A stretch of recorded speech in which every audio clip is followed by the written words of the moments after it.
Olá, muito bom dia, que Deus abençoe o nosso dia, que Deus esteja conosco nessa leitura, que o Senhor Jesus esteja com o coração alegre por nos ver mais uma vez aqui, cumprindo a nossa agenda da Bíblia inteira em um ano.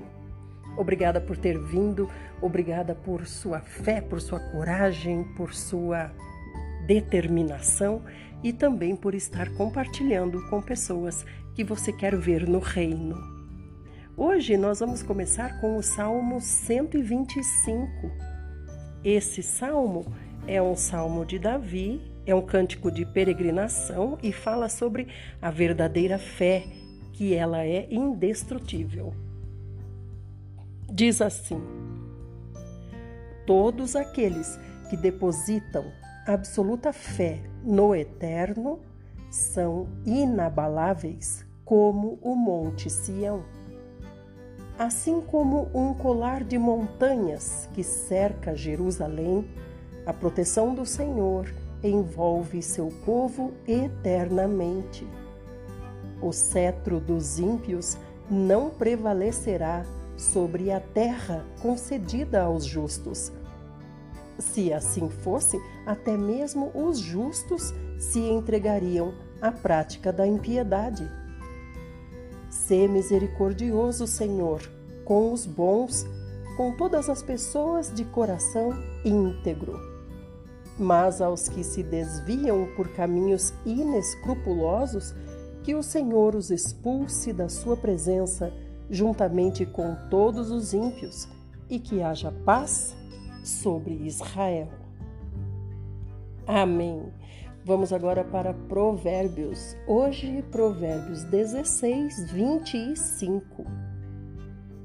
Há caminhos que parecem certos ao ser humano, contudo, no final, conduzem à morte.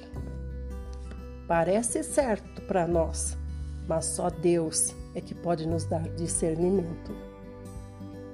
Vamos para o livro de Reis, estamos em 1 Reis hoje, capítulo 2, testamento de Davi para Salomão.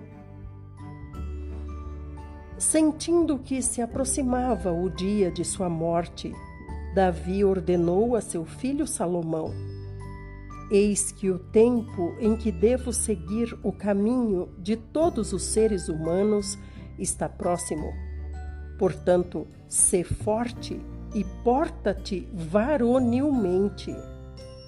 Obedecerás a tudo quanto Yahvé, o Senhor, o teu Deus, exige, andando em seus caminhos, observando seus estatutos, seus mandamentos, suas normas e seus testemunhos, conforme estão escritos na Torá, lei de Moisés, a fim de seres bem-sucedido em tudo quanto empreenderes e em todos os teus projetos.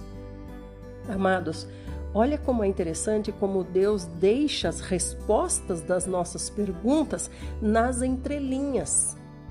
Todos nós queremos ser o quê? Bem-sucedidos em tudo o que vamos empreender, ou seja, em tudo que decidimos fazer.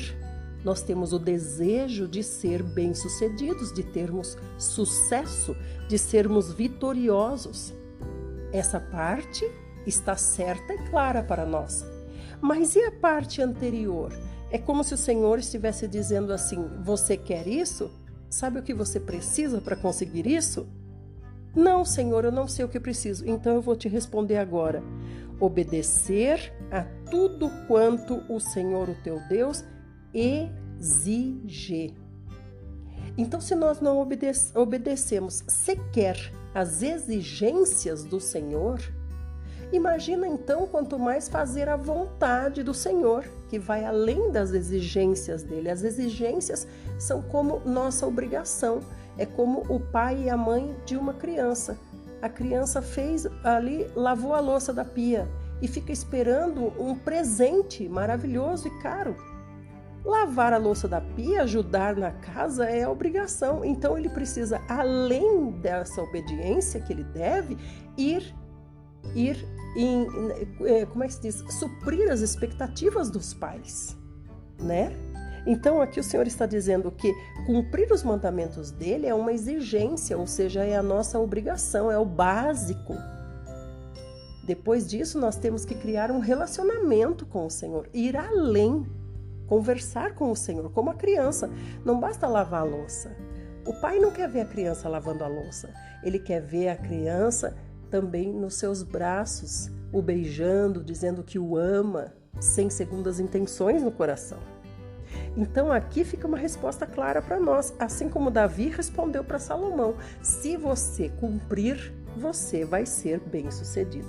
Mas o povo quer o que hoje? No Evangelho da Prosperidade? Quer a prosperidade, mas não quer obediência nenhuma. Quer ser abençoado na desobediência. Não é uma coisa incrível? 4.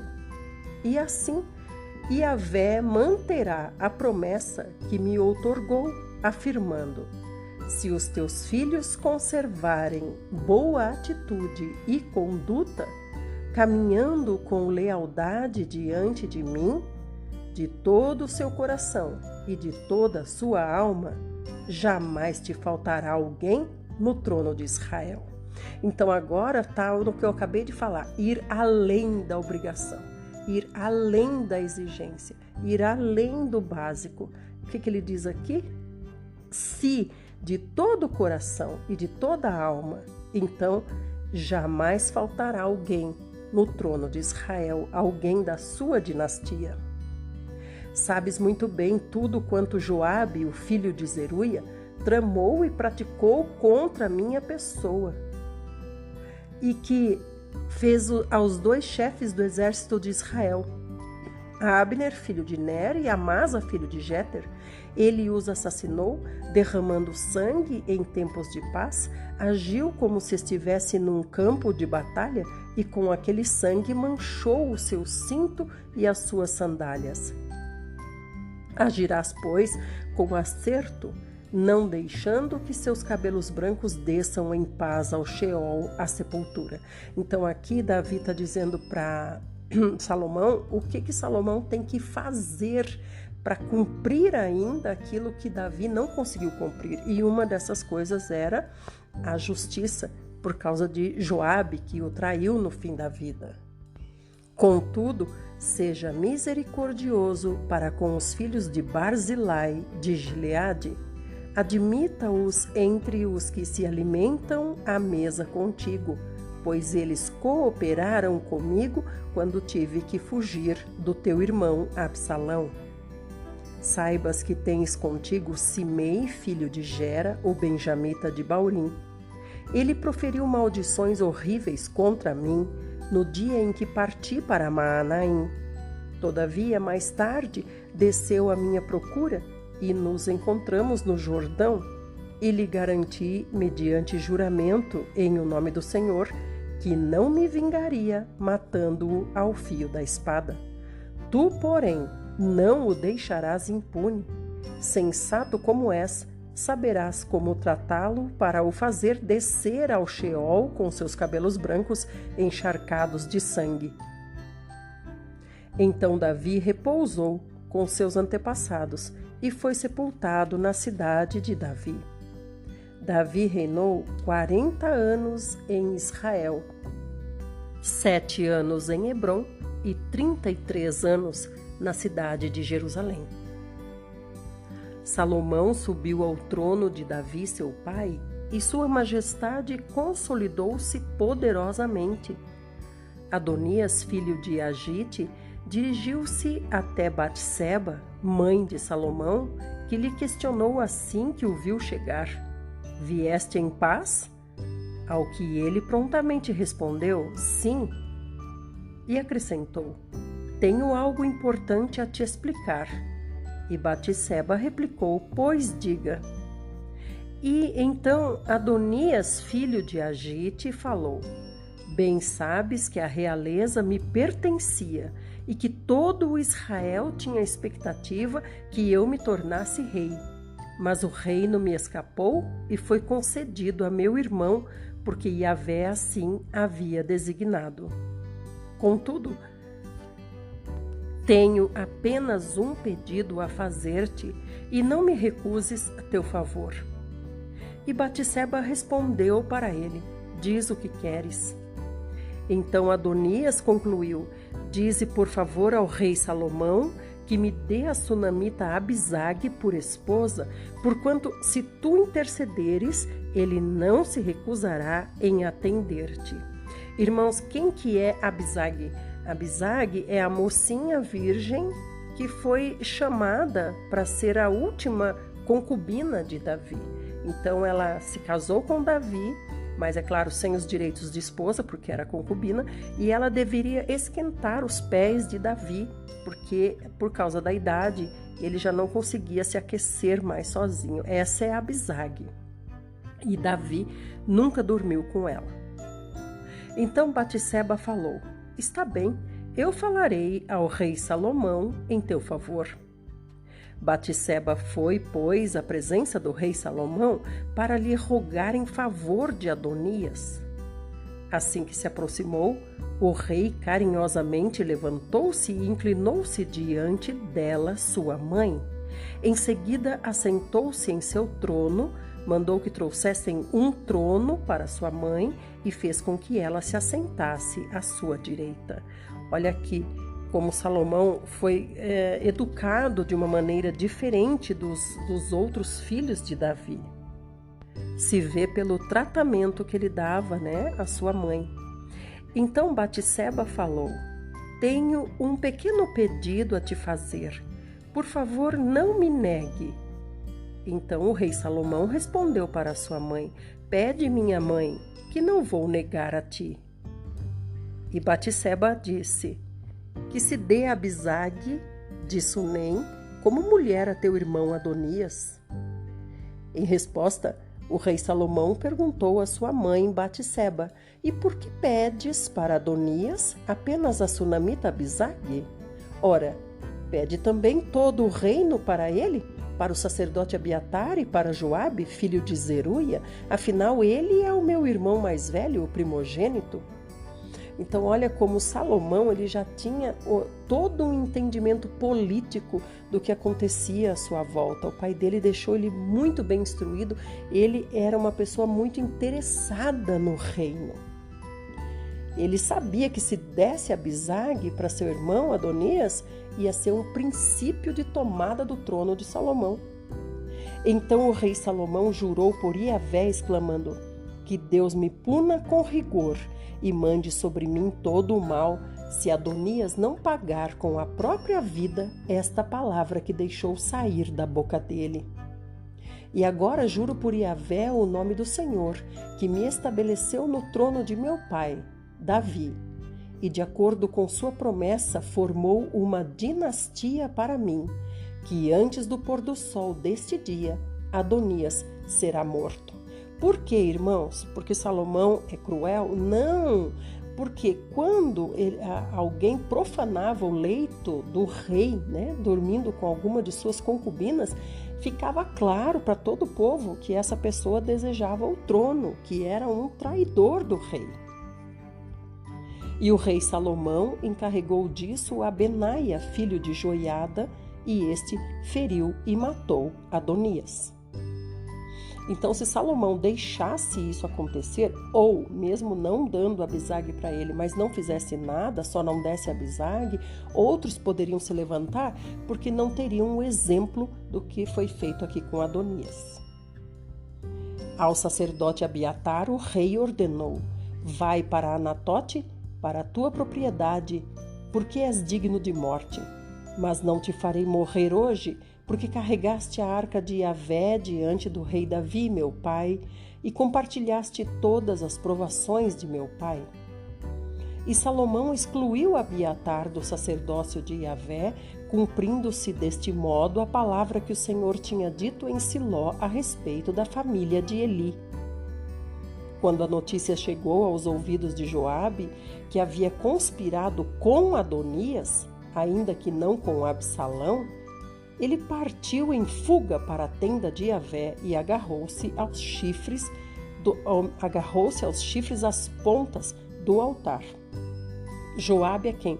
Joabe é aquele que foi comandante do exército de Davi. É aquele que era braço direito de Davi. Agora o que ele queria? Ele queria o trono. O próprio Davi falou para Salomão que Joabe não era de confiança. Comunicaram ao rei Salomão: Joabe se refugiou na tenda de Iavé e se acha junto ao altar. Então Salomão mandou dizer a Joabe que ia contigo para te refugiares junto ao altar sagrado. Ao que Joabe explicou: tive medo de ti e me refugiei junto ao Senhor. Mas Salomão convocou Benaia, filho de Joiada, e ordenou: vai e mata Joabe. Imediatamente Benaia dirigiu-se para a tenda do Senhor, entrou e disse a Joabe: eis que o rei ordena, sai daí. Ao que Joabe retrucou: não, vou morrer aqui mesmo. Benaia levou a resposta ao rei Salomão. Eis o que Joabe disse e o que respondeu.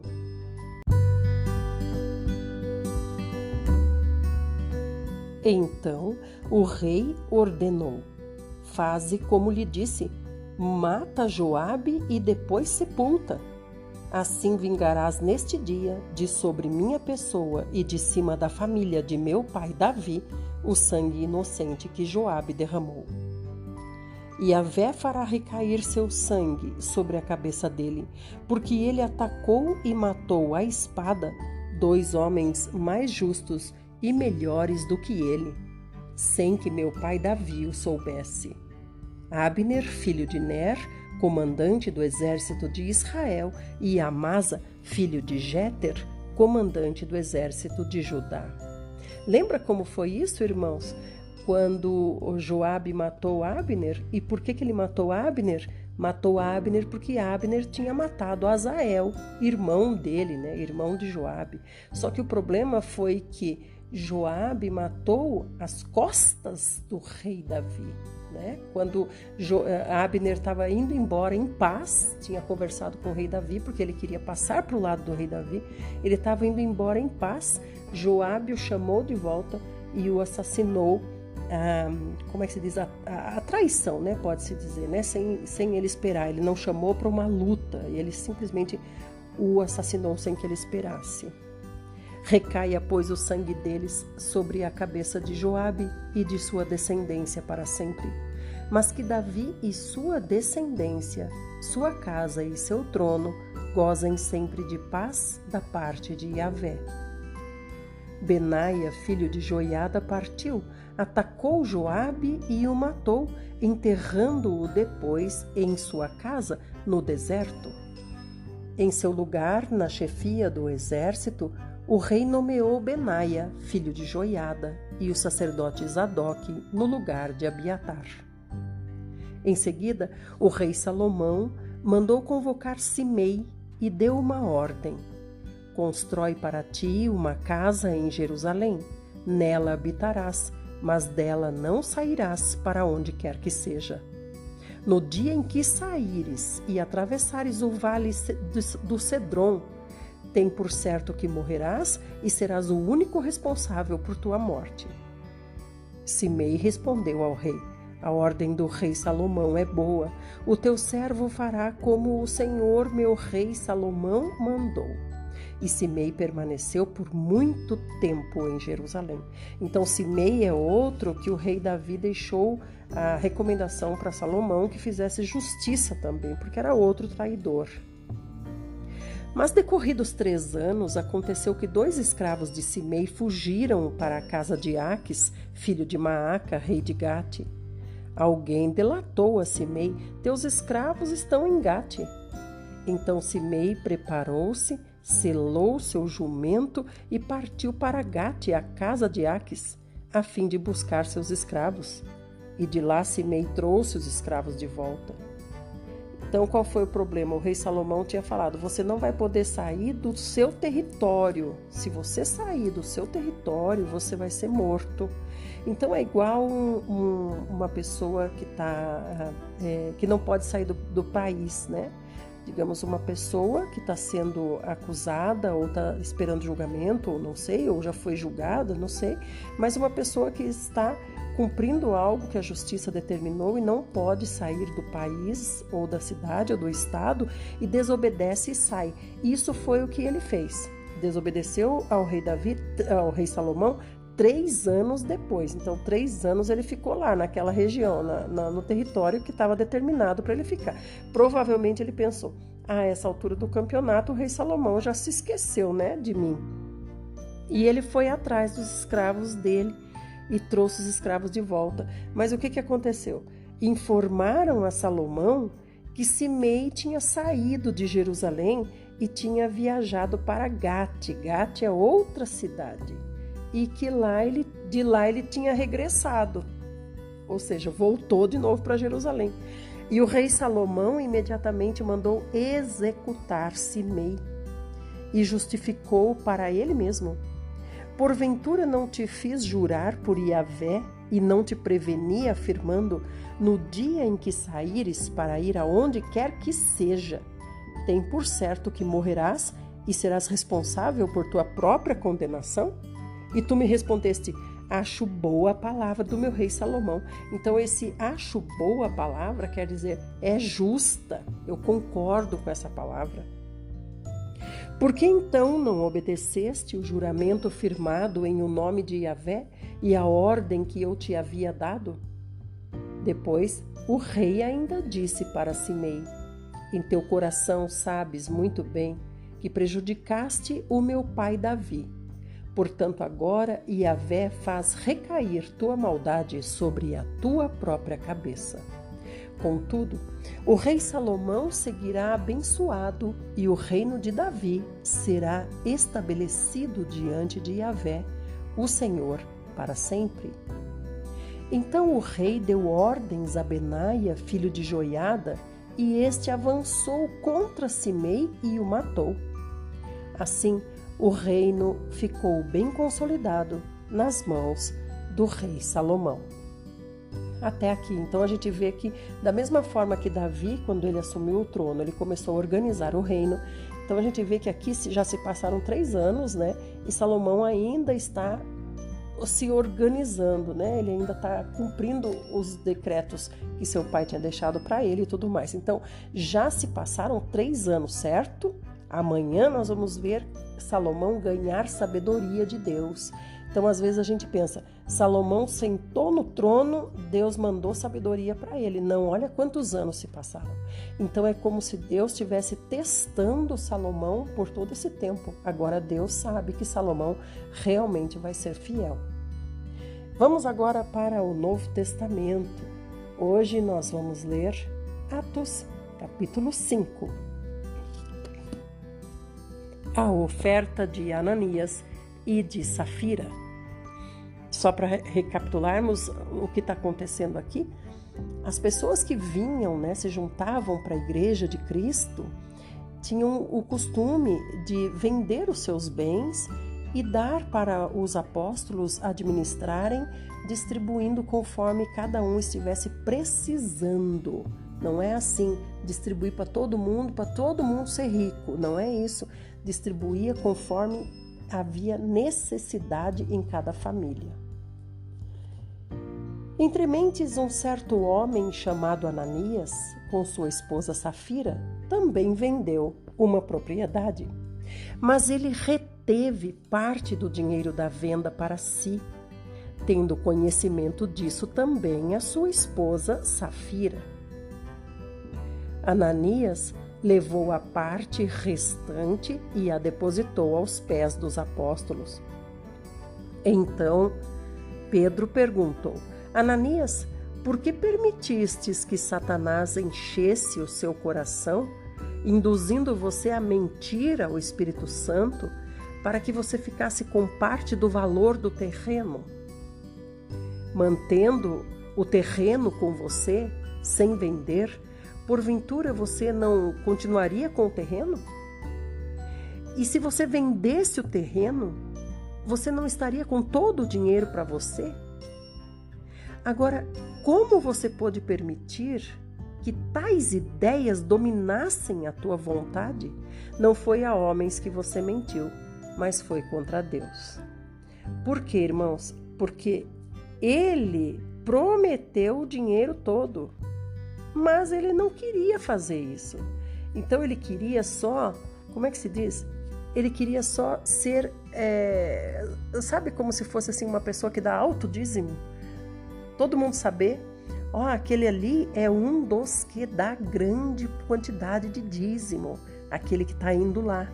É como se fosse assim, ele queria esse status, né? Então ele queria o status, mas ele não tinha coração de dar o dinheiro.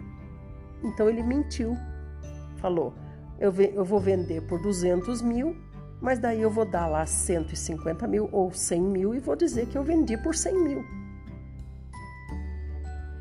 Então, ao ouvir esta admoestação de Pedro, Ananias caiu morto.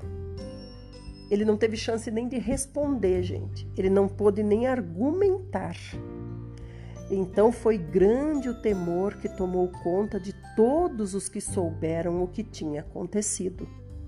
E alguns jovens tomaram a iniciativa de cobrir Ananias e carregaram Ananias para fora e sepultaram Ananias. Cerca de 3 horas mais tarde, entrou sua esposa Safira. Ela não sabia o que tinha acontecido. E Pedro perguntou para Safira: Dize-me, Safira, vendestes por este preço aquelas terras? E Safira confirmou: sim, foi por esse preço. Então Pedro repreendeu Safira: por que você entrou em acordo para tentar o Espírito do Senhor? Eis que estão aí à porta os pés dos que sepultaram o teu marido, e eles a levarão também. Esse estão aí à porta, né? Às vezes a gente pode pensar que eles estão ali na porta, né? Olhando, só esperando. Olhando e esperando, né? Não é isso, é que eles estão quase voltando. Tinham acabado de enterrar Ananias e eles estavam voltando, né? Naquele mesmo instante, Safira caiu morta aos pés de Pedro. Então aqueles jovens entraram e encontraram Safira morta. Levaram ela e a sepultaram ao lado de seu marido Ananias.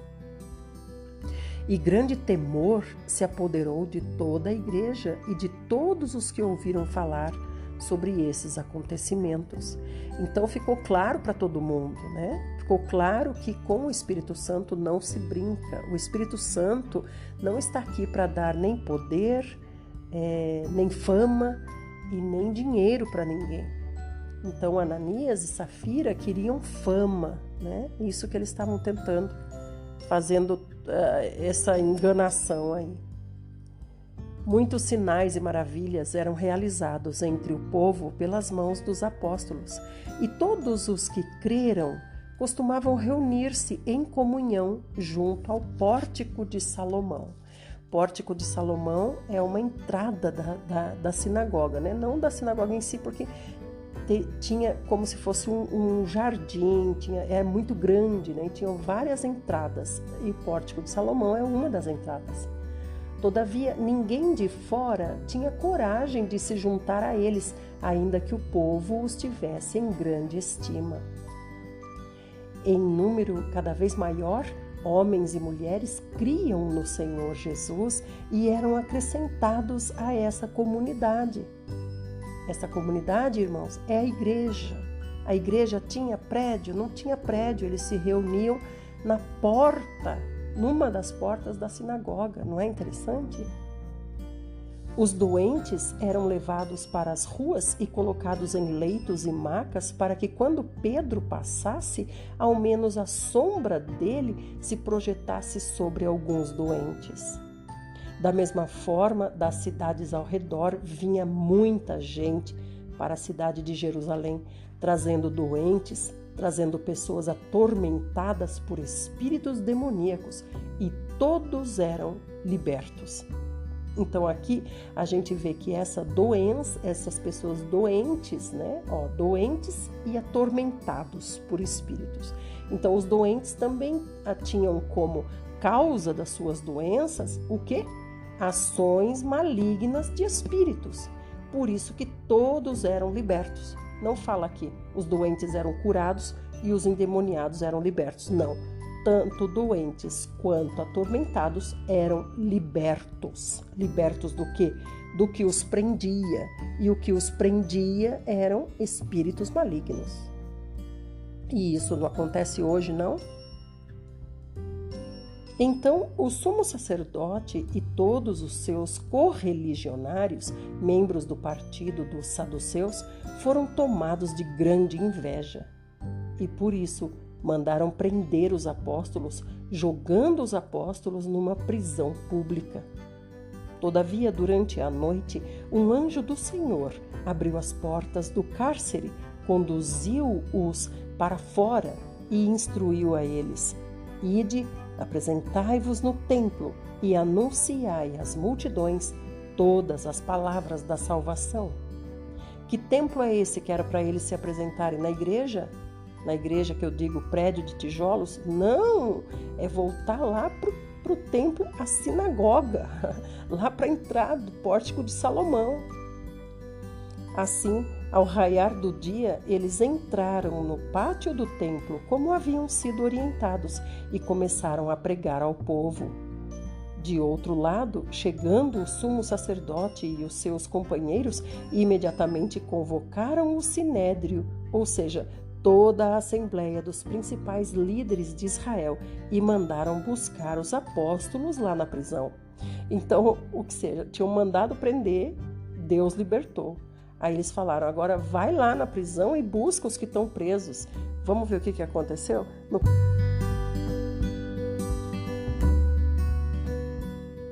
Quando chegaram na prisão para buscá-los, os guardas não encontraram eles ali. Então voltaram e comunicaram: encontramos o cárcere fechado com toda a segurança e as sentinelas nos seus postos junto às portas. Mas quando abrimos as portas, não encontramos ninguém lá dentro. Então imagina como que era essa prisão pública. Não é como a cadeia que a gente conhece hoje, uma coisa moderna, embora terrível também. Mas não era essa coisa moderna. Era como se fosse um calabouço mesmo, algo lá no fundo, escuro. Joga lá no fundo, joga eles lá no fundo, até mandarem vir buscar.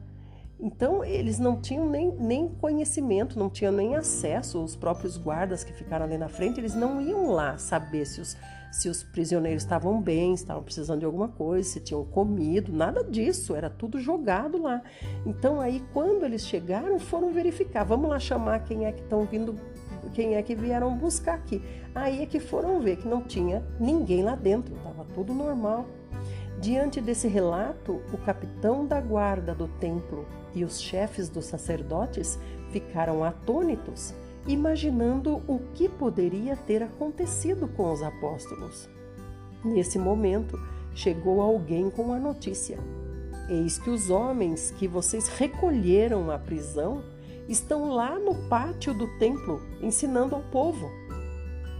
Então o capitão foi com os guardas e trouxe a eles outra vez, ou seja, trouxe os apóstolos outra vez, porém sem violência nenhuma, porque eles temiam ser apedrejados pela multidão. E depois de trazer os apóstolos, os apresentaram ao sinédrio, e o sumo sacerdote perguntou: não vos ordenamos expressamente que não pregassem esse nome? Contudo, enchestes Jerusalém dessa vossa doutrina e quereis lançar sobre nós a culpa pelo sangue desse homem. Então Pedro e os demais apóstolos afirmaram: é necessário que primeiro obedeçamos a Deus, depois às autoridades humanas. O Deus de nossos antepassados ressuscitou a Jesus, a quem vós assassinastes, crucificando-o num madeiro. Deus, no entanto, exaltou a Jesus, elevando Jesus à sua direita como príncipe e salvador, a fim de dar a Israel arrependimento e perdão de pecados. Aleluia! Ora, nós somos testemunhas destes fatos, bem como o Espírito Santo, que Deus concedeu aos que são obedientes a Ele. Olha aqui outra pergunta, outra resposta para as nossas perguntas, né? Às vezes a gente vê umas pessoas falando, mas eu não recebi o Espírito Santo, parece que eu não recebi, parece que eu não... Ou até mesmo a gente, às vezes, parece que eu não sinto a presença do Espírito Santo. Então aqui está a resposta, o Espírito Santo é concedido aos que obedecem. Tem gente que pensa que o Espírito Santo vem para a gente começar a obedecer. Não, o Espírito Santo vem para os que obedecem. Não é interessante, irmãos? Ao ouvir estas palavras, eles muito se enfureceram e queriam matar os apóstolos. Então certo fariseu chamado Gamaliel, doutor da lei, respeitado por todas as pessoas, se levantou no sinédrio e pediu que aqueles homens fossem retirados por um momento. Então ele prosseguiu falando: caros israelitas, considerai com toda cautela o que estais para decidir fazer a estes homens. Porquanto há algum tempo surgiu Teudas pregando ser alguém, e aproximadamente 400 homens se juntaram a ele. Todavia Teudas foi morto e todos os seus seguidores se dispersaram e acabaram em nada. Depois dele, na época do recenseamento, apareceu Judas, o Galileu, que liderou um grupo revolucionário. Ele, da mesma forma, foi morto e todos os seus companheiros se espalharam. Esse Judas aqui, irmãos, é outro Judas. Judas era um nome comum. Até Jesus era um nome comum, por incrível que pareça. Como se fosse José hoje, né? José, Francisco, Antônio. Contudo, neste caso, vos advirto, afastai-vos destes homens e deixai-os seguir em paz. Pois se a obra ou o propósito deles for de origem meramente humana, vai perecer. Se todavia proceder de Deus, não conseguireis jamais impedi-los, pois vos achareis em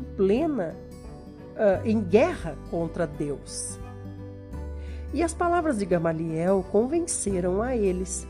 Então mandaram trazer os apóstolos e ordenaram que fossem açoitados.